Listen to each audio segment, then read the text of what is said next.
عائشہ جیسے ہی کالج سے گھر آئی دیکھا تو ماں زمین پہ پڑی تھی۔ عائشہ نے انہیں اٹھانے کی کوشش کی پر ماں نہیں اٹھی۔ عائشہ بہت پریشان ہو گئی تھی۔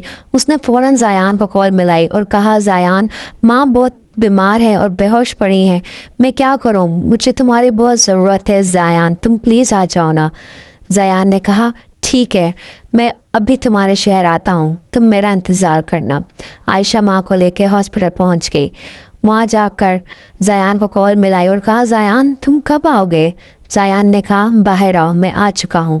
جیسے عائشہ باہر گئی دیکھا تو ایک بہت بڑی گاڑی سے ایک شخص باہر آیا جس نے بلیک کلر کا تھری پیس سوٹ پہنا ہوا تھا۔ وہ چل کے عائشہ کے پاس آیا اور عائشہ کو کہا مجھے پہچانا؟ عائشہ نے کہا نہیں، آپ کون ہیں؟ اس شخص نے کہا میں زیان ہوں۔ عائشہ کی آنکھیں تو پھٹی کی پھٹی ہی رہ گئیں، اس کے دل میں ہول اٹھنے لگے۔ اس نے کہا یہ زیان ہے؟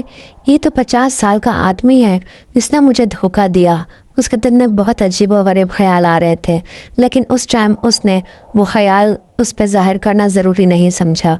اور زیان نے عائشہ کو ایک بہت بڑی اماؤنٹ دی اور کہا یہ لو، تمہاری ماں کے علاج میں کام آئے گی۔ عائشہ نے اس ٹائم اس سے لے لی کیونکہ عائشہ کے پاس اس کے علاوہ اور کوئی آپشن نہیں تھا۔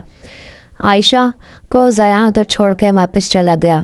عائشہ اپنی ماں کا علاج کرا کے انہیں گھر لے کے آئی۔